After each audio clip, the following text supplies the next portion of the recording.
All right, welcome. It is 6:30, January 20th. This Fan's View, we got Carl, John, Lauren, Anthony, myself, and very special guest back again, Bill Mattis. How's everybody doing? Good. Very good. Very good. Doing good. Welcome aboard, Bill Mattis. Well, I love to be here, but I wasn't really thinking this through because, they say that the camera puts 10 pounds on you. That would put me at 35 pounds overweight now, and it's not a good look. You look fine, Bill. You look fine. So, all right. You're What do we still got? fitting John, you're still what's fitting that? into your Carson Wentz jersey, right? Well, yeah, I got to support my guy. So, yeah. I was debating doubt. between the This Fan's View shirt and the Carson Wentz shirt, and then I have a sweatshirt that says "This guy needs a beer." That was going to be my other option. So, Well, in Who's between that our guy? breaks, you can switch wardrobes. yeah, I may have to make a costume change. Yep. Sorry, Mario. That's all right. Not a problem. Not a problem. We are on the clock, though, by the way. So we will pass it off to John. John, you're going to start with who wore it best? Yes, number 47, recap from that. Larry Anderson won, beating out Tom Glavine and Brad Jones. So congratulations to LA for that win. This week we have another good matchup with number 48. For the Phillies, we have Dickie Knowles from 1979 to 81. He played and he came back in 1990 as well to finish up his career. Part of the 80 World Series champion team. More famously known for dropping George Brett in the World Series with when he was in Kansas City there. Wes Hopkins for the Eagles. He played from 83 to 93. He was a Pro Bowler in 85. He was a 35th pick overall from Southern Methodist University. Part of the Buddy Ryan era Eagles defense, the gang green there. For the Flyers, we have Daniel Briere. He played 6 years here, scoring 124 goals, 159 assists, playing 364 games. Mr. Clutch in the playoffs, coming up big in playoff games for us. So that he was good there. And for the outsider, we have Jimmy Johnson. Not that Jimmy Johnson from the Cowboys, but It is Jimmy spelled Johnson. different. Yes, Jimmy Johnson from NASCAR. He has 83 wins in professional racing, 7-time NASCAR Cup Series champion, a 2-time Daytona winner, 4-time Brickyard 400 winner, and 5-time Driver of the Year in 686 races. So, Bill, since you're our guest here today, we'll let you go first. NASCAR, so I don't think it should be more. Well, if I'm picking between all of those, I got to go with Wes Hopkins. If we lived in Charlotte or Talladega, maybe I would think about Jimmy Johnson. But Wes was such a big hitter. Of course, I think most of his hits would be considered illegal these days. But with him and Andre Waters at the safeties, it was just a vicious defense at that point. And I think Wes is one of the most underrated guys that have ever played for the Eagles. A lot of real Eagles fans know how good he was, but I don't think outside of Philadelphia a lot of people do. Part of that body bag game with Washington. Mario, who do you have? So this was a little tough for me because I like Dickie Knowles. Met him a couple times down spring training. He's always there. I was thinking about Wes Hopkins, and then I just decided to go with number 48. Well, there you go. So I'm going Briere. Even has a prop. Look at that. So he's one of the very few Flyers shirts that I have. So I'm going to go with Danny. There you go. Warren? I am also going to go with Danny Briere. Even though I do like Dickie Knowles, and like Mario said, he was down at spring training. Anthony and I saw him maybe 2 or 3 years ago at this point. Our friend Nelly was the clubhouse guy for the Fightins, so he got to know Dickie pretty well. So he came over to say hi to him and was super nice to us as well. So definitely a really nice guy, but I'm going to go with Danny on this one. Yeah. Anthony? I think I'm going to do the same. I don't usually go with a Flyers guy, but out of those names that are on there, that's who I'm going to go with. So after those 2 losses to the Flyers, the Penguins there, you're a Flyers fan now? No, that'll never happen. But in this case, that's what I'm going to go with. All right. Carl, who do you have? We'll see. Danny Briere, come on. What did I tell you? Come on. Danny Briere all day long. What did I tell you, Carl? I told you we're going to have a majority. We might not have a unanimous, but we're going to have a majority. Right. And if Bill wasn't here today, we probably would have had a majority. We would have had the sweep there because I'm going to go. Are you forecasting who you're going to go with? Yeah, I'm going with Briere as well. Just with his playoff experience and success here in Philadelphia. I do like Wes Hopkins though, Bill, and that's he was that was my teams back when I was going up in college there with the Buddy Ryan teams there. So, but yeah, I think I'm going to have to go with Daniel Briere. He never got the respect because of everybody else that was on the team, right? Right. Oh yeah. You know. Yeah, I mean he carried them, for most of the times in the playoffs there. If it wasn't for him, they wouldn't have gotten as far as they did in the series there. So, yeah. All right. So there you have it. So we go. All right. So we saved a little bit of time there. We saved a little bit of time there. All right. So John, where are we at with fantasy football? All right. Well, Mario, the leaderboard switched. You're up on top now. You're at the top of the leaderboard, 1.2 points ahead of me for second place. It's just enough. Those 6 yards that Le'Veon Bell got you this week is all that's separating you and me this week. Carl's in third place, and Lauren and Anthony are pulling up the rear this time with the. Man, what happened? Well, you guys went with the Steelers, and you lost a lot of your players this week, so you didn't have as many players going into it. So you guys. It's them damn Pittsburgh teams. Do it to you all the time. That's right. And then for the viewers, we have Ronald, the mailman there at Kennedy. He's the leader with 768 points. Sean Wyatt, he's in second place at 731 points. Jay Rizet is in third with 730 points. Anthony Beeman is in fourth at 727. Todd Osman at 726. Stephanie Brogdon is there at 725. Carolyn Hardy-Bachman at 718. Brian Brown, he's at 713. Joey Jordan is at 711, and Greg Smith to round out the top 10 is at 703. Wow. So yeah, a lot of people got hurt this week with the Saints game. So those who picked the Tampa Bay Bucks and those guys took the lead here this week. So we'll see what happens going forward. We still got a lot of players still involved here in the mix. Anything can happen. Going forward here, so is Mahomes coming back, or we don't know yet? He's hoping to, but he's still in concussion protocol, so he may not be. So that's going to be tough. Okay, I saw the replay. He didn't look like he knew where he was. Right. Oh no. See, this man does need a beer. Hey, sorry.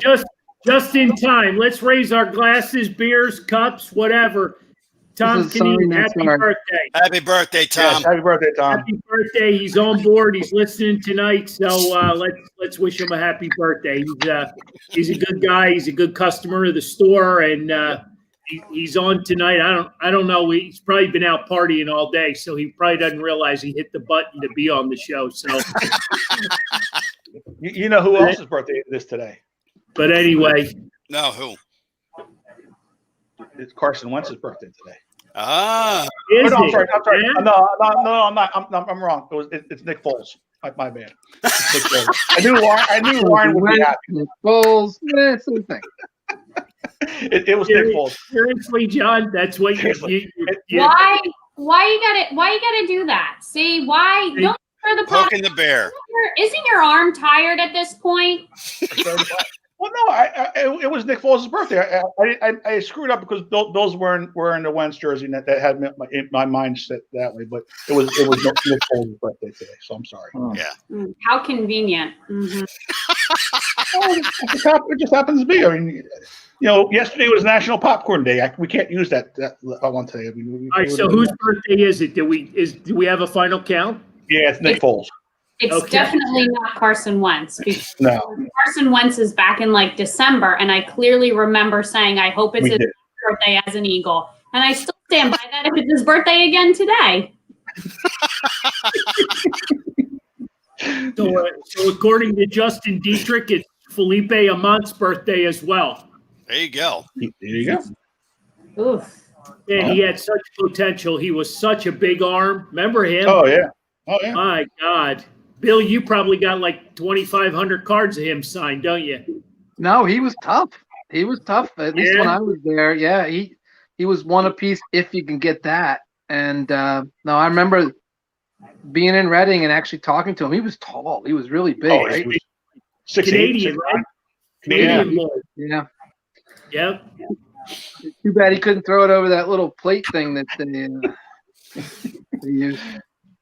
Yeah, he could throw, but just not accurate. He liked to hit the pull off on the side there, the mascot. Oh, Jesus God. So who do we got playing this week? What are the matchups? Oh, no, not them. No. We got the Packers and the Bucks. They're going first at 3:00 on Sunday, and then Right. and then we got the Bills and the Chiefs going at 6:40. I think it is on Sunday. So All right, so I'm gonna ask: do the Bills have, even if Mahomes plays, do the Bills have any chance? yes, They do, right? They're playing good football. Right. Tyler and I had been talking about it, beforehand. They're the one team I think that has a chance of knocking off the Chiefs, even at their full strength. They're running. Their defense scares me a little bit because the Chiefs did run all over them with Clyde Edwards, which hopefully Mario that'll help me out this week. But he did run over them, and I think it was week 6 they played this year in Buffalo. So, but Josh Allen had a little bit of a rough day that week, but the way they're playing right now, I think they have a good chance. The defense is playing well, and that offense. Let's throw it over to Coach for a minute. Let's get his evaluation of the playoffs. What do you got going? I know you got a couple of coins flying around on that DraftKings board of yours. Well, make no mistake, if Mahomes doesn't play, it's a big deal. And I know Chad Henne did a great job at the end of the game last weekend, but the difference, no offense to Mr. Henne and his family, but the difference between Mahomes and Henne is night and day, and they will not be the same team if Mahomes doesn't play. So I'm guessing they're going to try to do everything they can to make that happen. Buffalo is a very good team, and they're sound all around. Their special teams are good, their defense is good, their offense is good. It's just a matter of stopping the big play with Kansas City. And I think with Henne out, you're going to see that. And I think if Mahomes plays, I think Kansas City wins. If Henne plays, I think it could be a toss-up. And I really think Buffalo can play a really good game. If they can play a mistake-free game, they have a chance to beat Kansas City. And in the other game, I just don't see anybody beating Green Bay in the NFC. And I know Magic Brady's over there, but I think this is where it ends for him, at least this season. And the Rodgers-Adams connection is phenomenal, and no matter who they put it, running back seems to do well. So they just have a really, really great offense this year, and I would say you're going to see Green Bay and Kansas City. Although I would love to see Buffalo win it. Yeah. Well, I mean, Green Bay had a tough time against Tampa Bay earlier this year, and got that was the only game really that Aaron Rodgers struggled this year, throwing two or three picks. But it seems like after that game, they really started hitting their stride. And the last few games, it's been unstoppable no matter who they've played. It seems at times, and like I said, that Devontae Adams, all of a sudden he's become a complete superstar and so difficult to stop. And then they have a couple other receivers that can actually catch a ball too. So it should be a fun game, but I do think that Green Bay should win that game. Right. The advantage a little bit with the quarterback, with Rodgers might be not as big of a thing with Brady since he's been used to playing in the cold, but we don't know about those wide receivers being able to play in the cold for Tampa Bay this week. So that'll be interesting. No, the cold thing, I think it's a little overrated because these players sometimes play at colleges that played in the cold and sometimes high schools that played in the cold. Right. But, they'll be ready no matter what. And Tampa Bay's got a very, very talented team, obviously. I just think that Rodgers seems to – it's almost like when he comes to the line, he's smiling half the time because he knows he's going to score a touchdown. And they got to do the old Eli Manning thing where if you hit Eli early, then he gets the happy feet. And I think they can rattle Rodgers if they can hit him early, but I don't see that happening. Rodgers is just so good at getting rid of the ball and checking down. I just see Green Bay going to the Super Bowl. Right. Yeah. And plus he had that bad game the first game that they played against them. So that's already in his head. He's going to make that adjustment himself where he shouldn't get fooled like he did in that game, I would think as well. So that's also a plus for the Packers. So we're throwing all our coin on the Packers this weekend to go to the Super Bowl. I think I don't know what the line is or anything, but I would love to see like both places, Kansas City and Green Bay, like in total snowstorms, and it'd be that's great drama and great theater to have that happening. But I just you have a quarterback like a guy like Rodgers, just doesn't make a lot of mistakes, and that's really what happens in the playoffs. It's the guys that make the mistakes; they're the ones that go home early. Yeah. Well, Mr. Nasdaq's on the board, so he's Green Bay's immortal lock. So he, there's the money line right there. So that tells you anything. What is the spread? Does anybody know? I don't even know. Yeah, I'm not sure. I'm trying to find it. Yeah, wasn't it around 3 or 4, 3.5, 4 points? Yeah, I wouldn't think it'd be much. Yeah, I don't think it's going to be. I don't think it's going to be a huge gap. Let's see. Keep talking. If I find it, I'll let you. Okay, so 3.5 for Tampa Bay and Green Bay, and 2 for Buffalo and KC. And that 2 is based on Henny play. Right. Right. Right. So you think that changes if if they announce that Mahomes is playing, I'll guarantee that thing goes to 4.5 or 5 right away. Yeah, I was just gonna say probably 5. Yeah. So do you lock in now? Well, I mean, if you're happy taking Kansas City what are you thinking? So you take Kansas City minus the 2 and then Buffalo plus the 5? Right. Right. Let's go to middle. Yep. All right. The Bills are Green Bay. The only Green Bay problem minus 3.5. Right. What's that, John? Green Bay minus 3.5. Probably end up. Might even be a little higher than that once a game starts, because that I'm sure they're waiting to see what the weather's going to be like in Green Bay. Right. Yeah, I mean they keep calling for snow, but they called for snow last week and it was perfect weather for it. Well, you guys were supposed to get snow today, right? We had a squall. We had a squall. We had a squall. That's about it.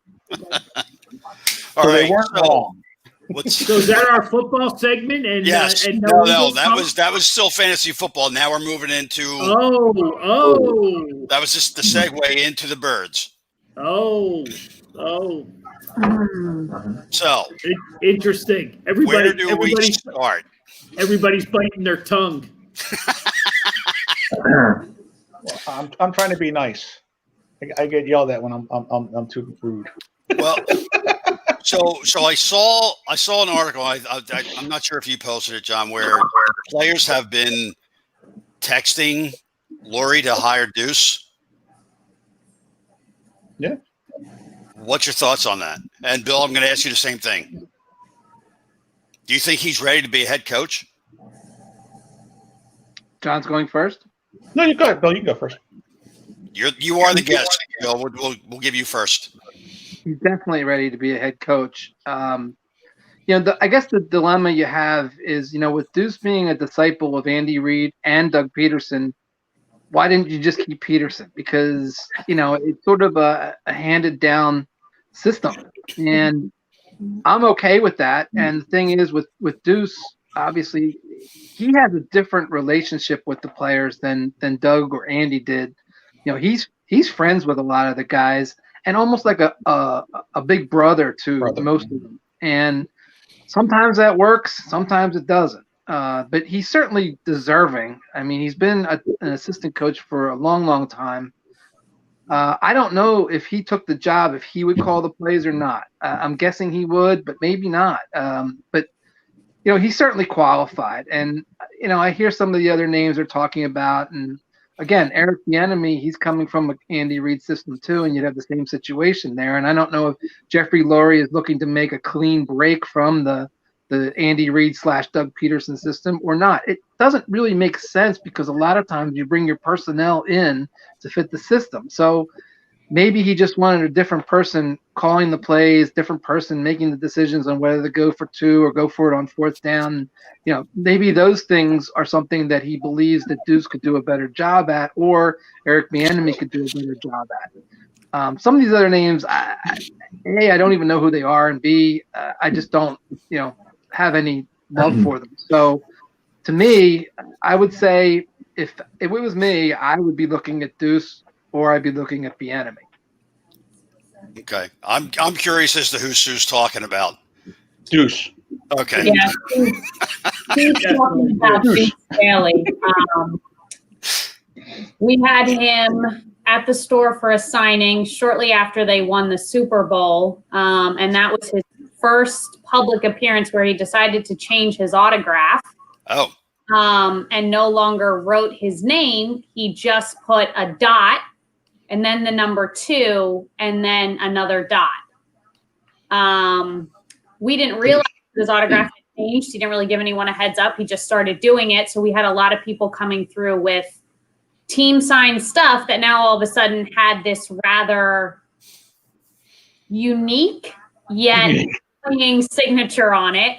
And there was a lot of unhappy folks. So that's what her comment is in reference to, that he can't even write his name.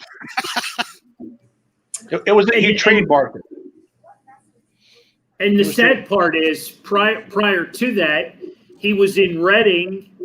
Not long before, a month or two. Yeah, right. Bill brought him to Reading as a guest. There was no issues. He wrote a full name. He wrote a paragraph, for crying out loud. To my knowledge, I don't know of any other signings he's done since that. There isn't. Terrible one that we did. And maybe at this point he would understand that was a bad thing. I mean, we talked about it in the driveway afterwards, and I said to him, I'm like, "What are you doing?" And he just said, "That's the way I'm going to go from now on." And I was like, "Well, I don't know that I can book you anymore." I mean, that's basically what I said. I can't do that if you're just going to write the number 2 with dots. So what was the story behind that? Well, the story behind it was that each couple seasons he had started to short it, and he used to put Deuce Staley, and then he would put ... and then 2, Right. and then he would do Deuce with the 2, and then he said, "Now I'm just going to do 2," and it was just like, that's not a name. I mean, do you sign your checks that way? I mean, Bill, correct me if I'm wrong, but the dots, if you paid for his autograph, you got the dots. If it was like one of those parking lot signatures, he didn't do the dots. Is that correct? I don't know. I just don't. I haven't talked to Deuce since that day. Yeah, I feel like I remembered that was some type of little like signal that he sort of did. If it was a paid one, you got the dots. Not that the dots made or broke anything for that matter. But yeah, he told us in the store that he was advised to change the signature. It was Brandon. But It's weird.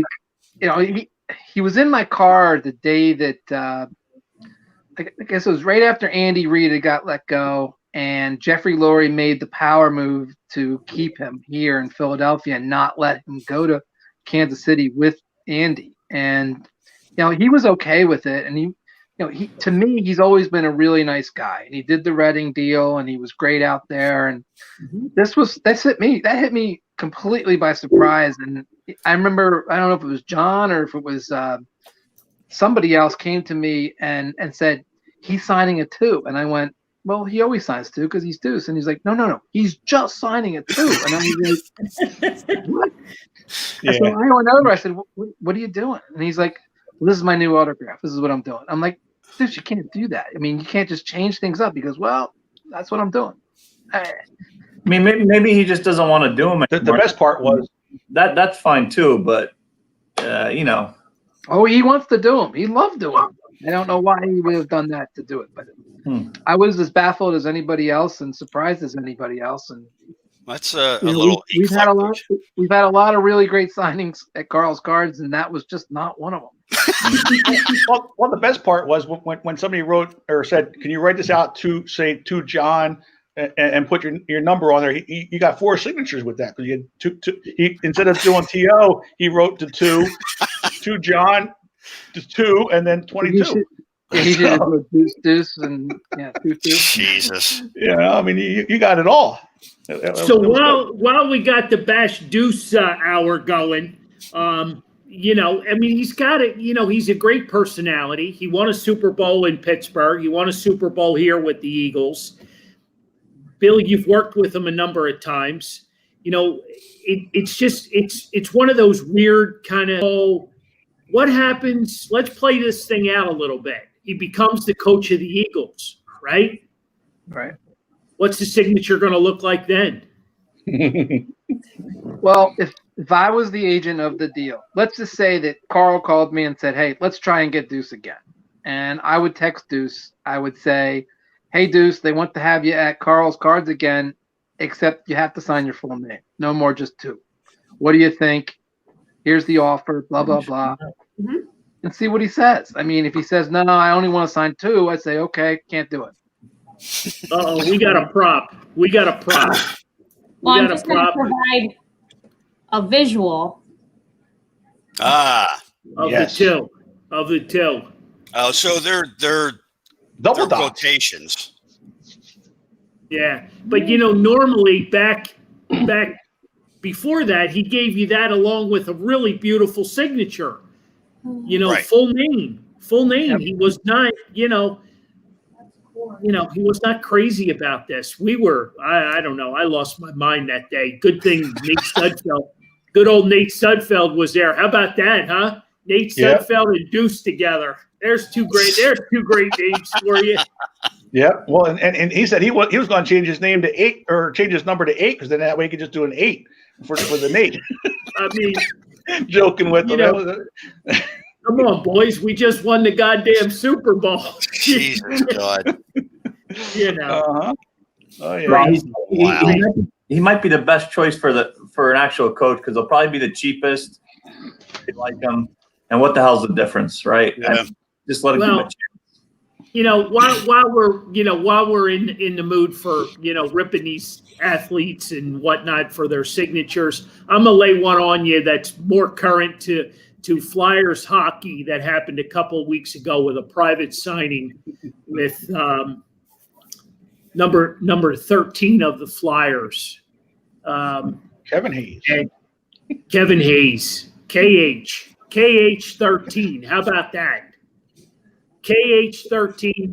The pen never left whatever he was signing. There was no interruption. It was KH 13. If you could have wiped off the 13, you could have sold it for Kevin Hart. So here's the question, and I don't know if anyone had that conversation with him. Is it like we talked about before?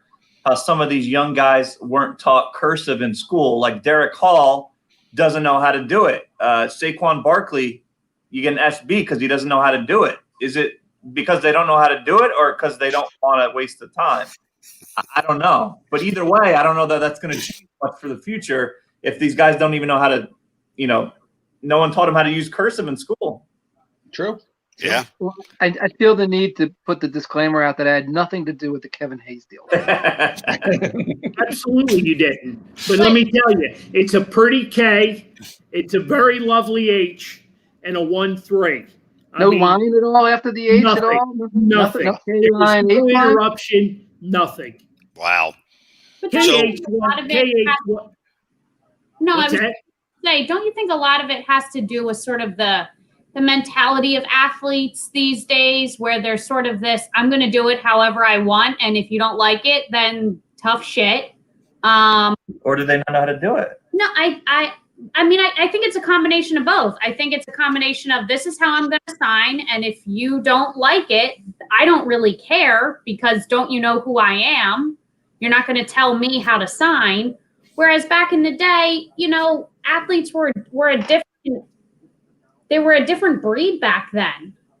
Well, they also used to put on there, you look at like Jackie Robinson, all Mickey Mantle, they would always say best wishes. They would say, good luck, whatever they would write before their name. No one does that anymore. Right. Right. Oh. So with that, since Carl brought up the Flyers, let's segue into the Flyers talk. Well, other than one abysmal game the other night, they've been doing pretty well. Absolutely. All right. Brian Elliott was awesome last night in goal. He saved them a lot last night. Stood on his head, as the hockey guys would like to say. But yeah, no, I mean the whole team's been playing really well. Even though they've been giving up a little bit too many turnovers right at the moment, but that they're getting good goaltending to help them out on that, and you're scoring a lot of goals, so that helps. So I don't get Flyers hockey down here. Apparently, there's a lot of injuries. Well, Morgan Frost got hurt today, so he may be out for a few games as well. And Sean Couturier got hurt with his right shoulder. And Philip Myers last night. I didn't get any injury updates, so maybe Michael Taylor or Jack Broder can update us, because I know they're on. See if there was any injury update for those two. Is Hart not playing? Oh no, he played. Yeah, he didn't play. He didn't play last night because Okay. it was a back-to-back. Right. So Jack's telling us that Frost will be out for a while. Kind of But like yeah, Couturier. no. Hart was pulled early in that 6-1 game, and then Moose came in and finished that up. Then he pitched the shutout last night. So, but no, Hart will be back in goal tomorrow night, I believe. I don't think this is going to become a a goalie controversy or anything. I really don't. Did you see Jack's comment? Heard grumblings. Frost season is oh boy. Wow, that's not good. So what was his injury? I didn't see it, so I don't know. I was I didn't catch it, and I didn't see a replay on it, but I believe it's part like Sean Couturier's with the shoulder. okay. He got hit up against the boards, and Sean. I believe that Sean's was his right shoulder that he was holding, but I don't know if that is exactly what is the problem. But he had hand and wrist. Hand and wrist. Well, it's even worse. Yeah. Mm-hmm. So even though it's early and they've had some injuries, I mean, how do you guys feel long term for the team? I know it's super early. Other than that one game, they look pretty good. Do you feel like confident, with the squad that they have, that they could go pretty deep with this, or do you think that anything needs to be done? I thought Carter Hart played extremely well in games 1 and 2 versus Pittsburgh. I think he kept them in both of those games. Even the You know, first and- period of the other game he did as well. right. That was a shit call. You know, it was goalie Right. interference for Tripping. sure, and that ended up being a turnaround point. You know, in the game. But no, I think they're in good shape. I mean, you can't take on these games and lose, you know, one or two players every night because Right. Right. you know, that's gonna get ugly fast. But I mean, they're deep. But I think the losing Matt Niskanen, you know, on defense in the back end, you know, was and is going to prove to be, you know, a big thing because he kind of kept that group together. So we'll see what transpires there. Gustafson has been helping though a little bit. With Yeah, power play, you know, but he's no Matt, you know, No. he's no No. Matt Niskanen. He's turning the puck over a little bit. You know, Jack's saying they're a cup contender. I mean, we say that all the time, right? You know what I mean? We're so desperate, you know.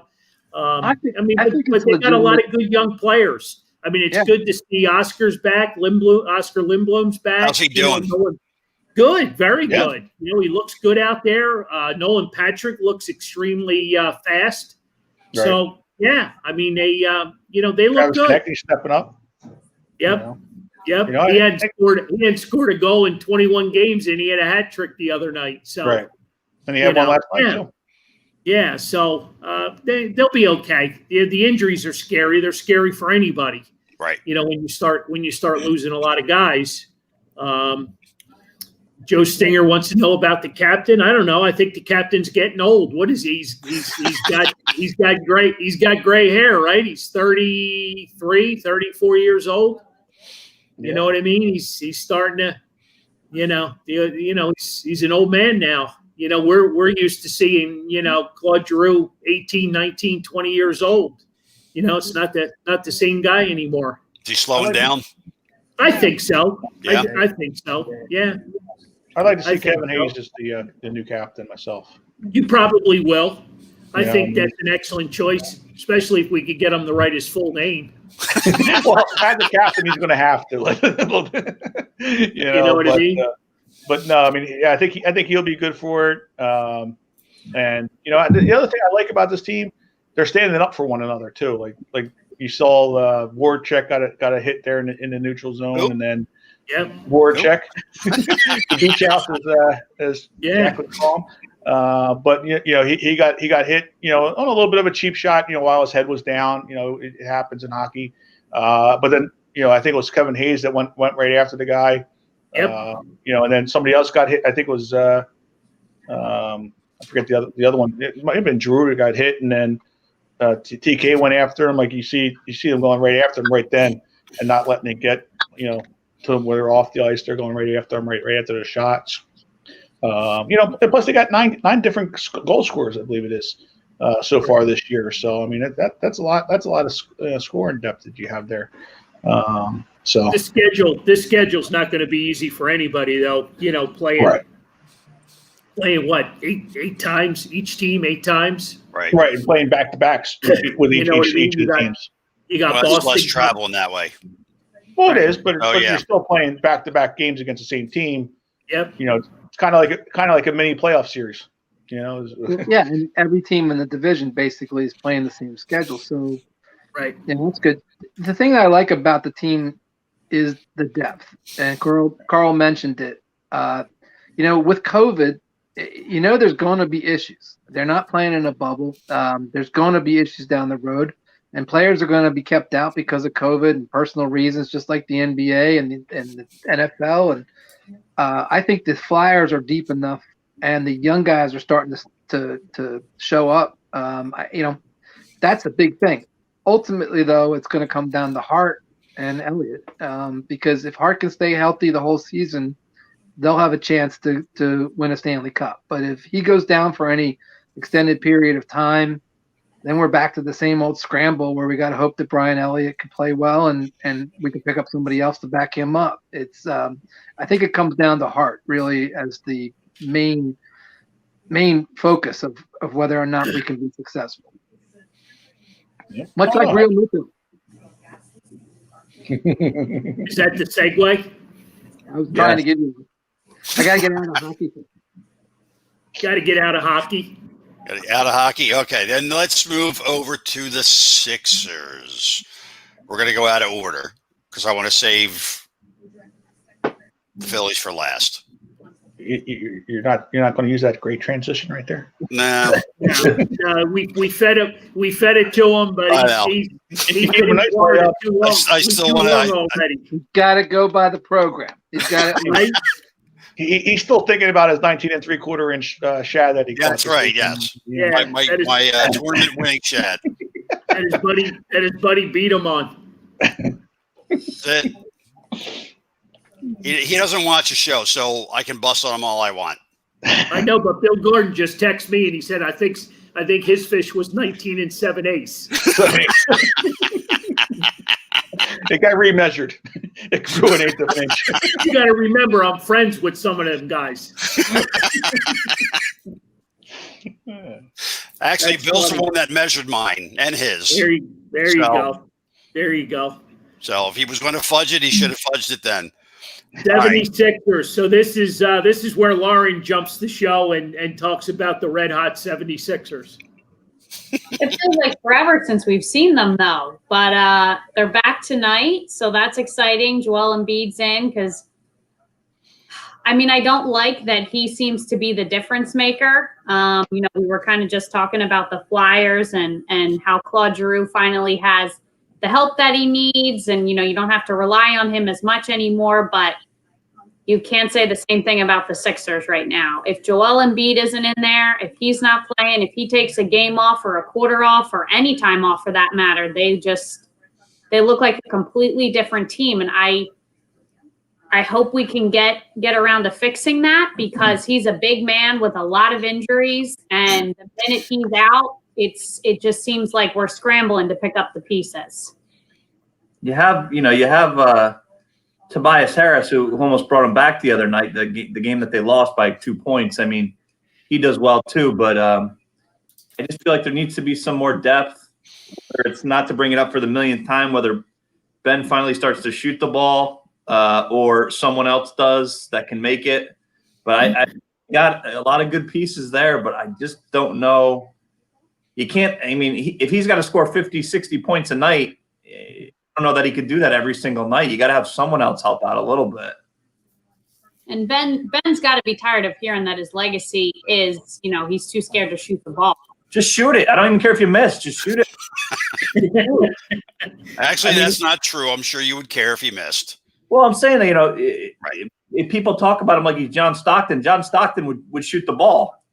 You know Well, what I mean? who said you miss 100% of the shots you don't take? I said that. Gretzky. Yeah. But, I mean, I also think it kind of got him off the hook a little bit when Doc Rivers said, I don't really care if he ever shoots it. Well, I'm guessing if there was one sentence in his career so far as a Sixers coach that he could take back, that might be the one. Because I think he cares that he doesn't shoot or that he doesn't take nearly as many shots as he should. If he's going to be a playmaker, that's fine, but he's got to be a better playmaker then.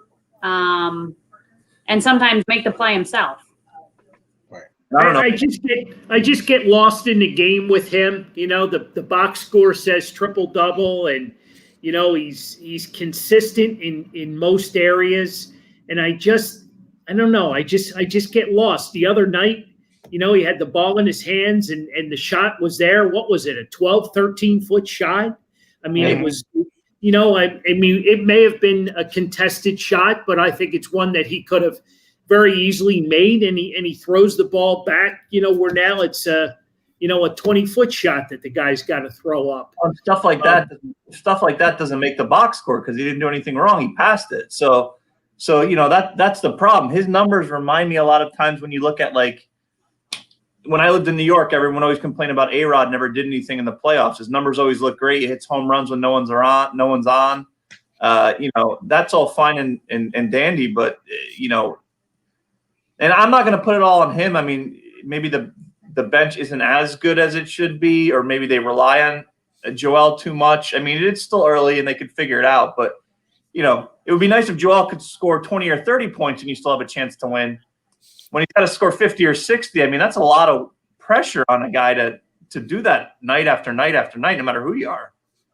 Yeah, I think though the COVID has hurt him a little bit here. With Curry being down, Green being out. The game here as well.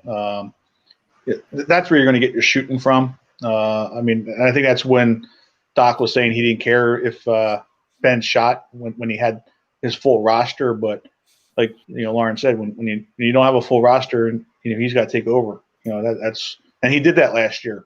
He would take over and when Ben was out and scored 25, 30 points in the game, where he's not doing that this year. Is there a guy's hand that you would put it other than Tobias? Is there someone that you feel like you can count on that'll make that shot? Maxi's taken over, and right, he's picked up a big part of the offense, and he's certainly not afraid to shoot. No. You know what I mean? He is certainly not shy. Right. No. I don't know when they drafted him, what they were thinking, but he's turned out to be a nice little player. Right. Oh yeah, no, he was big. He's certainly not shy. He'll throw it up from just about anywhere on the court. Bill Mattis, your thoughts? I mean, you got any? What are you thinking? Well, in regards to Embiid, and when he doesn't play, we don't win. It's very hard in any sport when you lose your best player to continue to win. The offense, the whole picture is built around him, and I like their depth. I like the fact that they're. I think right now Doc is playing with lineups. I think he's trying to figure things out early in the season.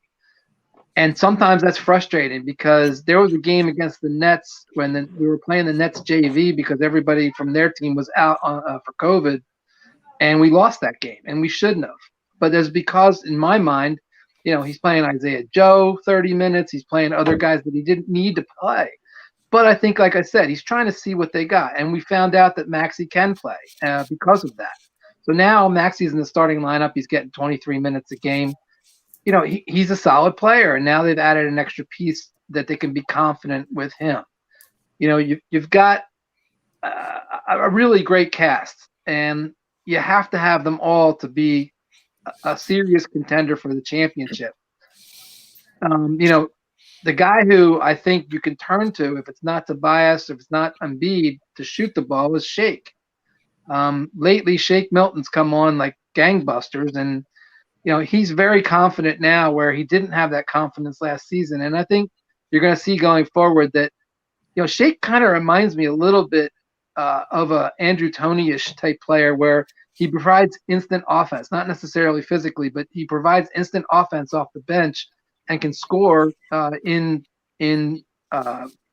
bunches. And, as far as Ben's concerned, I like Ben's game a lot. Can he add a jumper? Sure, that'd be great. But what he does right now is so valuable to the team that I'm not really that concerned about. They've got other guys that should shoot the ball if they're in the lineup. And as Anthony said, with Curry out, that changes the dynamic because there's one less shooter. But overall, I see them as being a serious contender, and they're still trying to figure out how to play with each other and be successful. And I think you're just going to see them continue to get better and better as they're losing 12-4 right now. But still, I see good things. And you know what? And get used to Embiid missing 2 games in a row here and there because they're going to do that all year. I don't buy the knee injury thing. I think they're just planning on giving him like 2 days off when they can to try to make sure they can conserve his body. So I love the team. I like the fact that Doc's working with them, and I think the players are buying into Doc's system much better than they did Brett Brown. It'll be a very interesting season, and I'm excited about it. All right. Speaking of being excited, now we're going to the Phillies. That's my segue. So we made an offer to JT. Are we any closer to knowing if he accepted it? He hasn't signed it yet. He hasn't signed it yet. Does everybody think that's a good deal? I mean, it sounds like it's a good deal. I mean, there's probably no hurry to sign it, right? No one's really offered anything. I'm sure it'll be there. Well, you got less than 30 days, pitchers Right. and catchers. So right. So you wait 25 days, and then you sign it because no one else is making an offer. I'm sure he's going to end up taking it just because you haven't really even heard anyone really mention that's been too serious about it. I mean, I think he's going to end up taking it. It's $100 million, $20 million a year. Right. He'll take it, but he's just going to wait a little bit. And he knows they're not going to pull it. No, I mean, why would they?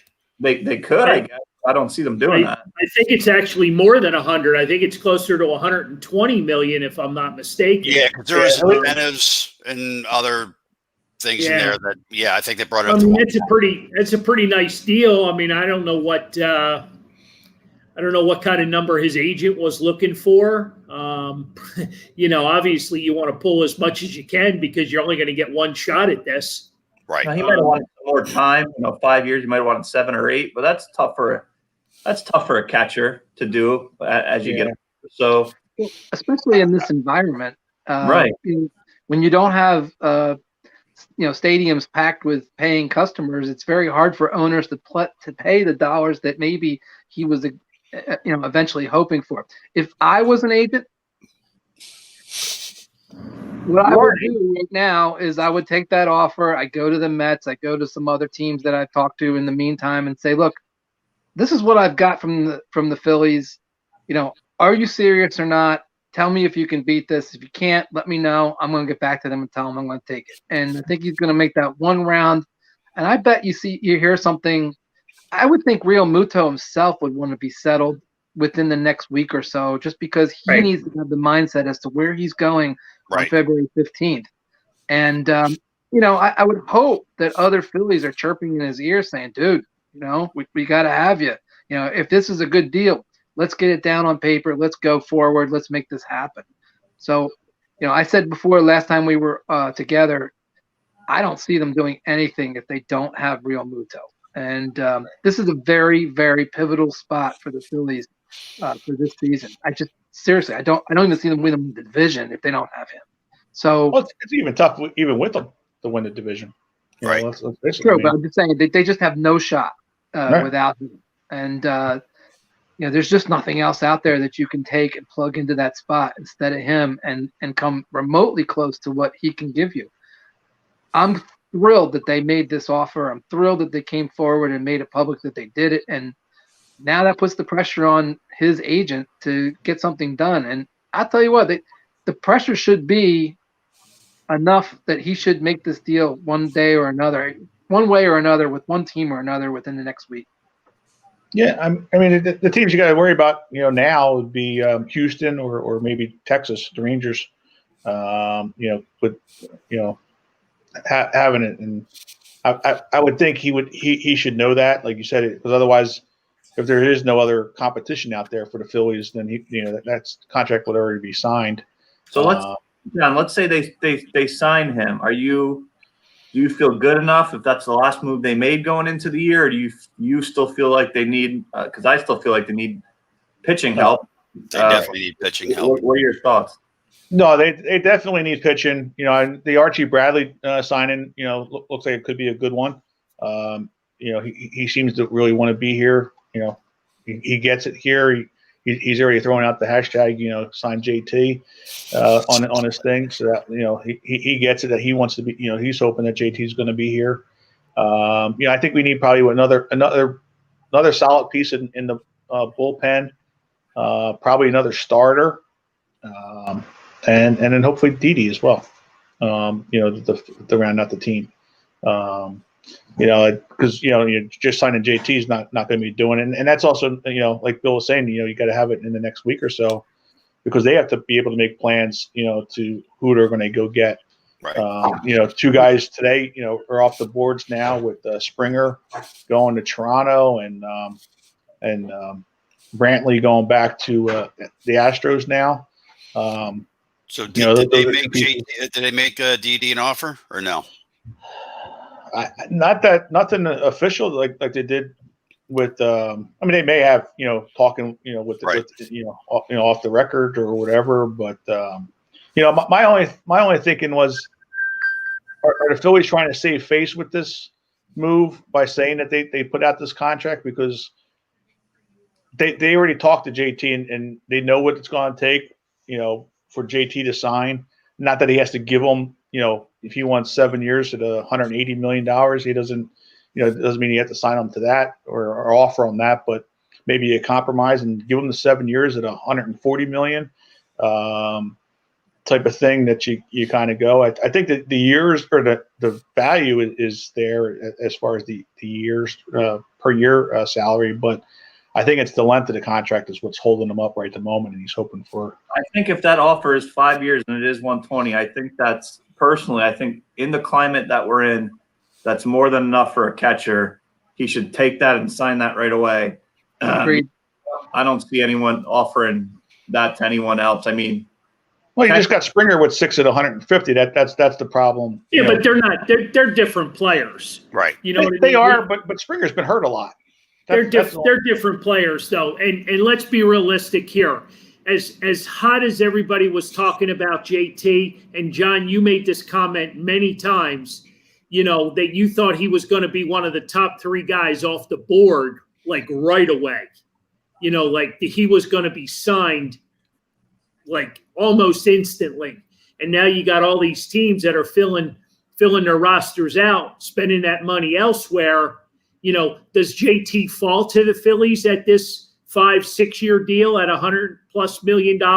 But are they offering contracts like this, or are they smaller contracts that they're offering? I don't think these other teams were, they may have, thought about it, but they're to put out that kind of money for a catcher, I know what JT has said in the past. He's trying to up the pay grade for catchers. Right. But guess what? For a 30-year-old catcher to get this kind of contract, That's exactly right. I mean, by the time his contract's up, he's going to be 35. How are his knees going to be in 5 years? I don't know. Let's ask Ryan Howard, because this is a similar situation what the Phillies got backed into with Ryan Howard, and then he got hurt. Yeah, so Yadi Molina's 38 years old, and he's still playing. Wants to still play again. So yeah, but so is Buster Posey. You know what I mean? And what have they done for you lately? You know what I mean? You're talking about a guy that made $12 million last year. Right. But that's why, like I said, if they can structure it where they, put more front load the money and then have the back end of the contract at a lesser money to help the team, that'll be, if you give them 25-30 million the first year or so, and then 25, and then you give them like 12 and 6 in the last years. I just think with this year, I know, they have way more money than we do, these owners, but they're not, they're very hesitant this year to spend $1. They don't even know if they're going to be able to fans, and we're supposed to start in a couple of months here. So he should just sign that deal, whatever that is, and play that hard. And, I think he'll be all right. I think he should take that. Oh no, I mean, we all want him here. I mean, it's that. It's just, like I said, it's just a matter of all it takes is one other team to come in and be like, all right, well, I'll give you that 7 years. It might still be for the 20 million, 22 million a year average, but if he gets that 6 or 7 year, that's all he's looking for. And, I just don't know about the 7th year. You know what I mean? Well, it just has a club option type of thing. I understand, but then you're talking about a 6-year deal now with a club option for 7. Right. Mm-hmm. Now you're talking 6 at 25. You know what I mean? So now you're looking at 140, 150. He was 27 and 20 years old, maybe, but 30 years old is a big difference. Sure, absolutely. I know, I hear you on that. But also, at what point is enough enough? I mean, how many millions of dollars do you need to have to be happy? I mean, is the difference between 150 and 130 going to make you happy? Is the extra $20 million really what you need? Because if that's the case, then maybe he's not the kind of guy you want on your team anyway. But I think, like Anthony said, he should take that offer right now. And if there's something else better out there, then take that one. Just get it over with, because he's got to make a decision. It's got to happen soon. And, if I'm the Phils, I go ahead and draw the line in the sand and say, look, I need to know by Tuesday, or something like that. because we got to figure out what we're doing with a plan B if you're not coming Right. here. Right. Yep. Well, the problem too is he lost $10 million this year. As much as so that's part of the problem too, especially negotiating with the Phillies. He has that little bit of. They all lost money. Everybody Right, lost everybody money lost this money. year. No, Everybody no, lost money. I understand. The Phillies are going to say we lost $200 million. Well, no, I understand, but I'm just saying, it's easy for everybody, for us all to say, yeah, take the $120 million because we're making not that much, but you look at what he just saw, Springer signed a 6-year, $150 million deal. Bryce Harper's got a 10-year, $330 million deal. Mike Trout's got a 400. So, Right. In reality, that way, it's a smaller looking contract, and not that it's not fair. When you have a contract like Bryce Harper's on the roster already, just start. My math's not the greatest, but if you're averaging 35,000 fans, I should have thrown the 5 in there. 35,000 fans at an average ticket price at $30 a piece. What is that a game that you're making on? Is it $1 million a game that you're making on attendance? And then you're not getting that. And so that's $80 million that you're not getting from attendance. And then there's the parking and the concessions and all the other things that you're not getting. Maybe you're getting more money from TV than you ever did too, but I don't think it's going to make up that gap. And when you have Bryce Harper, making $30 million a year already, in addition to the rest of the roster, a guy like JT's got to realize if you want to play in Philadelphia, take the deal. I mean, I think I'm glad to see that they're making the effort. I just hope they can get it done quick. Okay. And with that, we will start takeaways. So we'll start with our illustrious guest, Mr. Bill. What's your takeaway from tonight? Well, I'm going to throw something out there that nobody even talked about. And I would like to see if the Eagles can get a good package of draft picks for Jalen Hurts.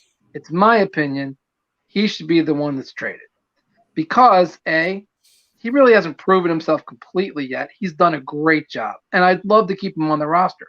But if I can get like a 1 and a 3 this year and a 1 in the future for a guy like Jalen Hurts right now, at that point I do that. I bulk up the front line. I go ahead and put my hope behind Carson Wentz because you've already paid him this much money, and go from there and get rid of the controversy and go.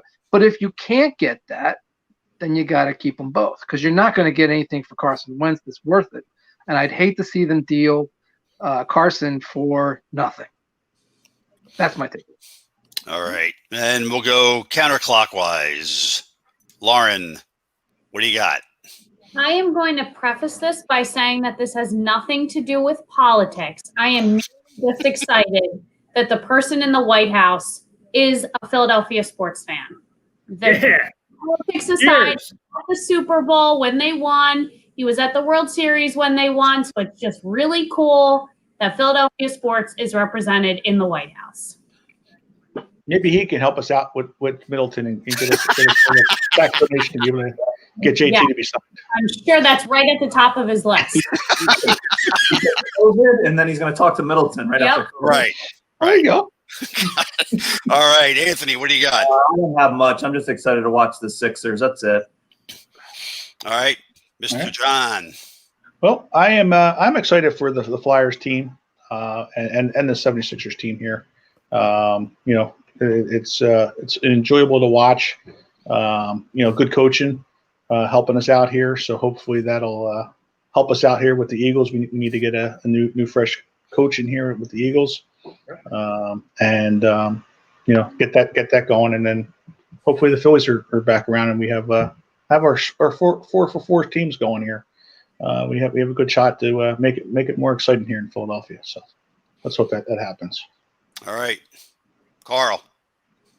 Flyers hockey. I think the gauntlet's been laid. We got our goaltender. I'm excited. I'm excited every night for Flyers hockey. I just think if we can stay healthy, that's the key, with any of these teams, but especially hockey, where, you're playing these teams so much together. they know you, you know them.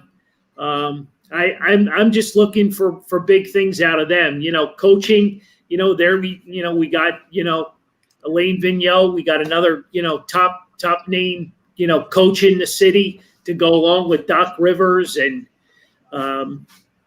we get an Eagles coach in here hopefully. But I'm excited for Flyers hockey. I really am. I hope everybody can stay healthy and we can run through this COVID thing and just as somebody on the show says, stack up them wins. Exactly. All right. With that, I will say that I am happy to be here and happy that spring training will hopefully start in less than a month, and I am less than an hour away from the Phillies, and I'm very close to Pirates and the Orioles, so my weekends are going to be full. There you go, bragging. There you go, bragging again. Got the sunsets going the other day on Facebook, and now you're going to rub this in on us as well? Of course. Come on. It's my job. Did we find out if you can get in yet? Can people get in yet, or we don't know that? I don't know. Joe Stinger said he was talking to somebody, and they're still not sure what they're going to do yet. I'll see what I can find out, and I'll report back. Anthony's got some connections, so if you keep bragging about it, he's going to tell him not to let you in. I'll wear a mustache and a cowboy hat. They'll never know who I am. All right. With that, we will see you next Wednesday. Be well, and thanks for watching. See you guys. Mattis, thanks for joining us. Thanks, Bill. Thank you. Appreciate Always it. a pleasure. Pleasure. Thank See you you. later.